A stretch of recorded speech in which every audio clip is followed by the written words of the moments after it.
इस बड़ी खबर पर बातचीत करने के लिए मेरे सहयोगी जी मीडिया संवाददाता परमिंदर कुमार मेरे साथ इस वक्त जुड़ चुके हैं ताजा अपडेट के साथ। परमिंदर, क्या हुआ ये सिलसिलेवार तरीके से हम लगातार देख रहे हैं। पूरा देश इस वक्त गमजदा है। सवाल इस वक्त ये है, जिम्मेदारी किसकी? इतनी लचर व्यवस्था किसे कोसा जाए? आयोजककर्ता जो साकार हरि उर्फ विश्व हरि उर्फ भोले बाबा, या फिर प्रशासन जिसने अनुमति दी? जी बिल्कुल, जिस तरह से जो आप सवाल खड़े हो रहे हैं और जितनी दुखद जो ये घटना हुई है और एक सत्संग के दौरान भगदड़ मची और भगदड़ के दौरान ये लगभग जो आंकड़ा अभी प्रशासनिक आंकड़ा जो है वो 60 और 65 तक पहुंचा है, लेकिन जो सूत्र बता रहे हैं वो ये आंकड़ा 80 और 90 के बीच में होने वाला है और इससे बढ़ भी सकता है, क्योंकि जिस तरह से हम लोगों को जो भयानक मंजर जो यहाँ दिख रहा है, जिस तरह से लोग यहाँ पर इकट्ठे देखे हुए हजारों की संख्या में इनका जो सत्संग होता है भोले बाबा का, उसमें कई जिलों के लोग यहाँ इकट्ठे होते हैं, जो इनके सत्संगी होते हैं वो यहाँ रहते हैं, तो निश्चित तौर पर भगदड़ के तौर पे भी यहाँ बहुत भीड़ होती है उनके उसमें।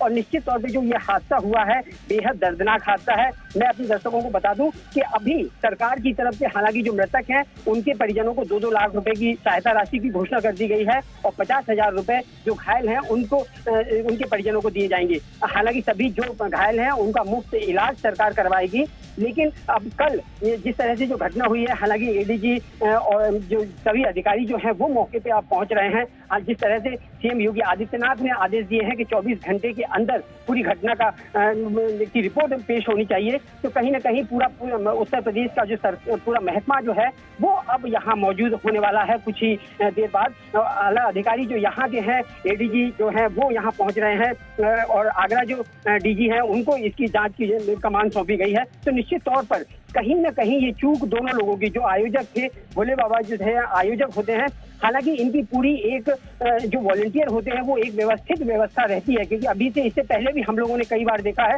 जिले के आसपास जिलों के में भी भयंकर की संख्या में भीड़ इकट्ठी होती थी और ये सत्संग होता था। इनके वॉलंटियर जो होते हैं वो इस पूरी उसको कमान करे रहते हैं, लेकिन आज बारिश होने के बाद जिस तरह से भगदड़ मची है कहीं ना कहीं चूक, क्योंकि प्रशासन ने इनको अनुमति जरूर दे दी थी, लेकिन जिस तरह से ये जहां रुके हुए थे और इसकी भारी संख्या में भीड़ इकट्ठी होनी थी, तो निश्चित तौर पर प्रशासन को भी अलर्ट रहना चाहिए था कि कहीं कोई बात ना हो जाए, कहीं कोई चूक ना हो जाए जिससे निपटा जाता। लेकिन वही हुआ, न प्रशासन इसमें मौजूद नहीं था, सिंसियर नहीं था, और जो वहाँ के उनके जो वॉलंटियर थे उन्होंने भी ये नहीं सोचा था कि इतनी बड़ी भगदड़ हो जाएगी और ये हादसा में तब्दील हो जाएगा। ये सत्संग जो है आज मंगलवार जो है वो मंगल अमंगल में बदल जाएगा। ये बड़ा बेहद दुखद घटना है। जहां मैं हूं अभी एटा मोर्चरी जो है जिला चिकित्सालय जो है, यहाँ पर 27 डेड बॉडियां रखी हुई हैं। उनका पोस्टमार्टम जो यहाँ उनके परिजन हैं उनको यहाँ शिनाख्त करवाई जा रही है बारी बारी से। इस तरह से हालात आप बयां कर रहे हैं परमिंदर, हम समझ सकते हैं कि हालात कितने भयावह हैं, दर्दनाक हैं। इस दर्द से उबर पाना संभवतः मुश्किल नहीं होगा आने वाले कुछ दिनों तक, लेकिन सवाल ये है मूल कारण क्या था? भगदड़ तो बताई जा रही है, लेकिन प्रशासनिक अधिकारी ये भी मान रहे हैं, डीएम खुद मान रहे हैं कि भीषण गर्मी थी, उमस भी हो गई थी। ये भगदड़ मची क्यों? कोई अफवाह मची या फिर उमस हो गई, गर्मी ज्यादा हो गई? भगदड़ मचने की वजह क्या है? भगदड़ मचने की जो वजह, जो सूत्र हमारे बता रहे हैं, जो वहाँ मौजूद सत्संगी जो यहाँ थे, जो उनके भक्त थे, उनसे हमारी बात हुई, तो उनका कहना था कि जैसे ही भोले बाबा स्टेज पे उतरे थे, उन्होंने अपना सत्संग पूरा किया था और वो अपने गाड़ी में बैठने के रवाना हो रहे थे, तो उनके पैर छूने को लेकर जो अभी सामने जो वाक्य आया है उसमें यही आया है कि सभी लोग उनके पैर छूने के लिए भगदड़ मची और उस भगदड़ के दौरान ये इतना बड़ा हादसा जो है वो हुआ। क्योंकि कई लोगों ने जो वहाँ से जो लौट रहे थे सत्संगी, उन्होंने भी बताया कि बगल में एक बहुत बड़ा नाला था, वो नाला नहीं देखा गया, उसमें भी कई लोगों को गिर के उसमें मौत हुई है। तो निश्चित तौर पर अब परसदर पर खुलेगी इसकी, और जब थोड़ा वक्त और बीतेगा तब पता चलेगा कि ये आखिर वजह इसकी क्या रही। और इतनी बड़ी संख्या में, हजारों की संख्या में यदि कहीं कोई भीड़ इकट्ठी हो और कोई प्रशासन वहां मुस्तैद ना हो, ये भी एक बहुत बड़ी चूक मानी जाएगी। क्योंकि आयोजन ठीक है, आयोजनकर्ता ने आपसे मंजूरी ले ली थी, आपसे इजाजत ले ली थी, लेकिन इतनी भारी संख्या में भीड़ यदि किसी जिले में आती है या उसके जिले के ये बड़ा दुखदाई और हास्यास्पद है कि डीएम आशीष कुमार का बयान आता है कि सत्संग की अनुमति साहब एसडीएम ने दे दी थी। अब एसडीएम ने दे दी थी तो सत्संग स्थल पर जाकर उन्होंने क्या जायजा लिया था कि वहां कितनी भीड़ के इंतजामात हैं? ज्यादा अगर क्राउड हो गया किसी एक पर्टिकुलर इलाके में, जैसे परमिंदर बता रहे हैं कि जब ये स्वयंभू बाबा बाहर निकल रहे थे तो उनके पैर छूने के लिए जो है भगदड़ मच गई। तो इस तरह के क्या एंटिसिपेशंस थे कि कहाँ कहाँ पर प्रॉब्लम्स आ सकती हैं, इसीलिए जी मीडिया, जी बिजनेस कुछ सवाल उठा रहा है और ये सवाल हम अपने दर्शकों के बीच में भी रखना चाहते हैं। इन सवालों के जवाब हर हाल में मिलने चाहिए। पहला सवाल यही कि सत्संग पंडाल में भीड़ मैनेजमेंट के इंतजाम क्यों नहीं थे?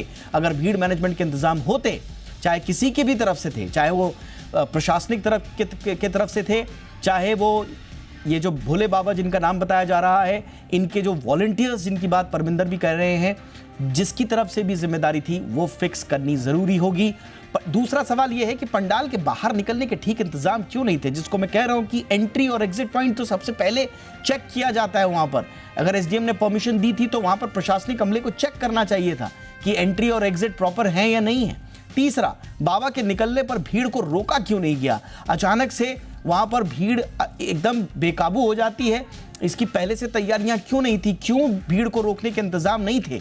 अगेन, चाहे वो प्रशासनिक अमला है, चाहे वो बाबा के अपने वॉलंटियर्स हैं, ये सवाल दोनों पर उठता है। इसके अलावा भक्तों और बाबा के निकलने का गेट एक क्यों था? वही मैं कह रहा हूं, जो एग्जिट और एंट्री थी उसके प्रॉपर इंतजाम नहीं थे। इसके अलावा पांचवा सवाल यह है कि सत्संग का आयोजन करने वालों की गिरफ्तारी कब? क्या आयोजनकर्ताओं की इसमें चूक है?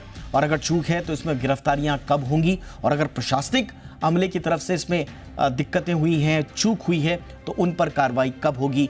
ये एक बड़े सवाल हैं। परमिंदर, मेरा आखिरी सवाल है आपसे, क्या इसमें कोई जांच बिठाई गई है? किन किन पहलुओं पर जांच हो रही है? अभी तो स्वाभाविक रूप से जो लोग घायल हैं उनको बचाने में तमाम कोशिशें की जा रही होंगी, लेकिन साइड बाय साइड अब इन सवालों के जवाब के लिए कुछ ना कुछ जांच होनी चाहिए। तो क्या जांच की बात उभर के आ रही है सामने? जी बिल्कुल, मैं बता दूं कि जिस तरह से सूबे के मुखिया योगी आदित्यनाथ ने इस पूरी घटना का पे संज्ञान लिया है और तत्काल इसमें 24 घंटे का वक्त अपने आला अधिकारियों को दिया है कि 24 घंटे के अंदर इस पूरी घटना की जो रिपोर्ट है वो उनके पास पहुंचनी चाहिए। शायद यही वजह है कि दोनों जो अधिकारी हैं, मुख्य सचिव उत्तर प्रदेश सरकार और एडीजी लॉ एंड ऑर्डर जो है, वो दोनों के दोनों अब कुछ ही देर बाद हाथरस या कासगंज जो जिला है वहां पहुंचेंगे। वहां पर इनका रात का डेरा रहेगा और ये पूरी रात इस बात की ही खंगालेंगे कि आखिर ये वजह कहाँ रही, किससे चूक रही। लेकिन मैं बता दूं अपने दर्शकों को कि जिस तरह से ये भीड़ एकत्रित हुई थी, प्रशासन बिल्कुल भी तरीके से ये नहीं था मुस्तैद कि इसमें ये हादसा हो सकता है। इतनी बड़ी भीड़ जो है वो यहाँ इकट्ठी हो रही है, उनको किसी तरीके से देखा जाए, मैनेज करवाया जाए। जो आयोजक हैं उनको अलर्ट किया जाए कि किसी भी तरह का कोई भी इसमें व्यवधान नहीं होना चाहिए। जो भी आने वाले लोग हैं वो अपने आने वाले रास्ते से आएंगे और जाने वाले लोग अपने जाने वाले रास्ते से जाएंगे। प्रशासन पूरी तरीके से इससे अनभिज्ञ था, उसे बिल्कुल भी कभी वो सचेत भी नहीं था कि हमने इनको इतने लोगों की परमिशन दी है, लेकिन उसमें कोई हादसा न हो जाए, क्योंकि भीड़ बहुत एकत्रित है। गर्मी बहुत तेज थी, हालांकि बारिश शुरू हुई थी, उसके बाद जो उमस हुई थी उससे भी लोग परेशान थे। तो निश्चित तौर पर कहीं ना कहीं दोनों लोगों पे सवाल है, जो आयोजक हैं उन पे भी सवाल है कि उन्होंने ये व्यवस्था जो पहले की जाती थी उनमें कहाँ चूक उनसे हुई है। लेकिन सबसे बड़ी जो सवाल उठेंगे वो सरकार पर ही उठेंगे, क्योंकि जिस तरह से मौतें हुई हैं, घटना दर्दनाक है और भीषण घटना है, जिसमें लगभग आंकड़ा 80 और 90 के बीच में पहुंच सकता है। बिल्कुल सूत्रों की जानकारी के अनुसार हम पुख्ता तरीके से बता सकते हैं कि शायद ये आंकड़ा 80 और 90 के बीच में पहुंचेगा। देखिए, एक बड़ी बात है, बड़ा घटना है। हालांकि प्रधानमंत्री से लेकर दिल्ली की सरकार से लेकर उत्तर प्रदेश की सरकार सभी सचेत हो गई है,